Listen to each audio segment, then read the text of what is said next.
उत्तराखंड में UK SSSC paper leak मामले में युवाओं का आक्रोश थमने का नाम नहीं ले रहा है, तो वहीं कांग्रेस के प्रदेश अध्यक्ष करण मेहरा ने सरकार के खिलाफ जमकर नारे लगाए और आरोप लगाया कि सरकार युवाओं के साथ धोखाधड़ी कर रही है। बातें ऐसी लगती है जैसे कोई बच्चा बिलखता है जब उसकी रोटी छीनती है। आपने लोगों की नौकरियां छीन ली। छात्रों ने क्या मांग की थी?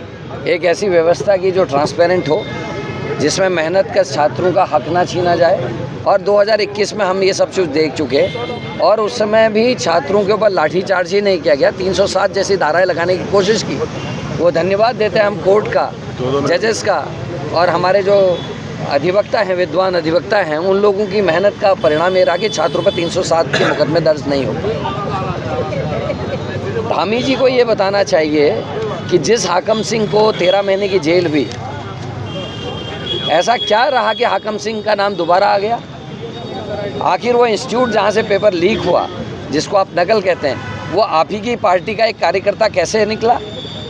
उसके यहाँ वो आपके IT सेल से जुड़ा है, आपके मंत्री जी के साथ, आपके कई विधायकों के साथ उनके फ़ोटो हैं, पूर्व विधायक के साथ उनके फ़ोटोज़ हैं और वो बीजेपी के कार्यक्रम में सक्रिय है। और क्या ऐसा कारण रहा? अगर ये सब कुछ गलत नहीं हो रहा तो पुलिसकर्मी सस्पेंड क्यों, अधिकारी सस्पेंड क्यों?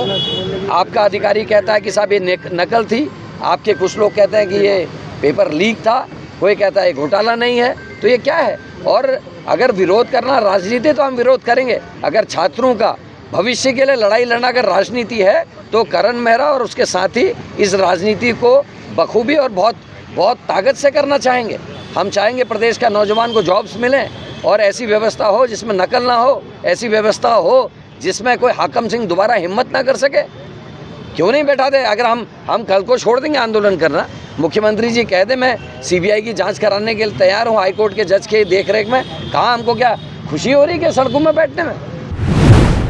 देखिए, पेपर लीक जो है ये एक नासूर बन गया है इस प्रदेश के लिए। आपने देखा है युवा सालों मेहनत करते हैं और जब परीक्षा देने जाते हैं तो पता चलता है कि एक एक सीट 15-15 लाख में बिक चुकी है। तो ये युवाओं का जो मनोबल है ये घटाने का कार्य करता है। यूके SSSC जो है एक भ्रष्टाचार का अड्डा बन चुका है जिसको हमें सुधारने की ज़रूरत है। तो मुझे लगता है धामी जी के जो खास हाकम सिंह है, उनके हाकिम जो है वो धामी जी के साथ साथ और भी कई सारे लोग हैं, तो उनके चेहरे से नकाब हटाने की ज़रूरत है। क्योंकि जो युवा परेड ग्राउंड में बैठा हुआ है, उनकी आवाज़ मैंने सुनी, उनकी आवाज़ में वो दुख था, वो दर्द था। मैं रोज़ वहाँ जा रही हूँ, मैं देख रही हूँ कि बेचारे वो खुद कह रहे हैं कि हमारे पास नहीं है 15 लाख देने के लिए, हम मेहनत कर रहे हैं, हमारे माँ बाप जो है लेबर का काम कर रहे हैं, किसानी का काम कर रहे हैं, हमें पढ़ाने का काम कर रहे हैं, लेकिन आप क्या कर रहे हैं? आप पेपर बेचने का काम कर रहे हैं। कांग्रेस पार्टी की मांग है कि आप एक सिटिंग हाईकोर्ट जो जज है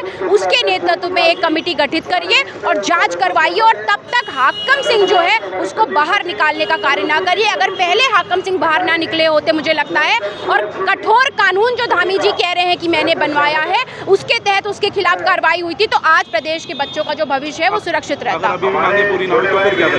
देखिए, बिल्कुल युवा सड़कों पर है और युवाओं के समर्थन में हम सब सड़कों पर हैं, हम सब सड़कों पर हैं और आने वाले समय में संघर्ष होगा प्रदेश के युवाओं के लिए और भ्रष्टाचार के खिलाफ। आपने कल परेड ग्राउंड से एक आवाज़ सुनी कि हमें चाहिए आज़ादी भ्रष्टाचार से, हमें चाहिए आज़ादी पेपर लीक से। तो भारतीय जनता पार्टी इस आधे अधूरे वीडियो को आप सिर्फ आज़ादी लेकर के और इसको घुमा रहे हैं कि परेड ग्राउंड में जैसे कोई अराजक तत्व बैठे हैं। तो मुझे कहना है धामी जी से कि धामी जी, ये आपके अपने बच्चे हैं, अपने प्रदेश के बच्चे हैं, इनका भविष्य सुरक्षित करने की जिम्मेदारी सरकार की है। देहरादून के जिलाधिकारी सविन बंसल और SSP Ajay Singh parade ground पहुंचे, जहां उन्होंने युवाओं को SIT जांच का आश्वासन दिया और युवाओं से इस प्रदर्शन को खत्म करने की अपील की।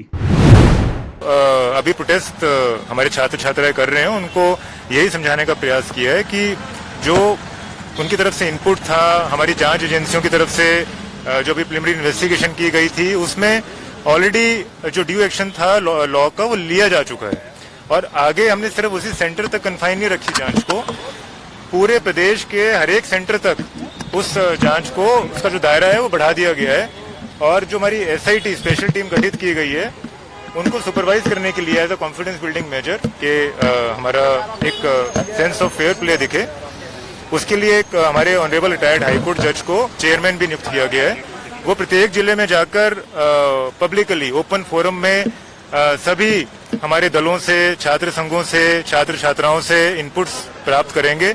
उनके पास कोई एडिशनल एविडेंसेस हैं, कोई वो कुछ कहना चाह रहे हैं किसी भी रूप में जो हमारी परीक्षा की सूचिता को डाउटफुल करता हो, वो देने को स्वतंत्र हैं। और उसके पश्चात आयोग हमारा विद इन अ मंथ जो जांच रिपोर्ट है वो देने के लिए उनको निवेदन किया गया है।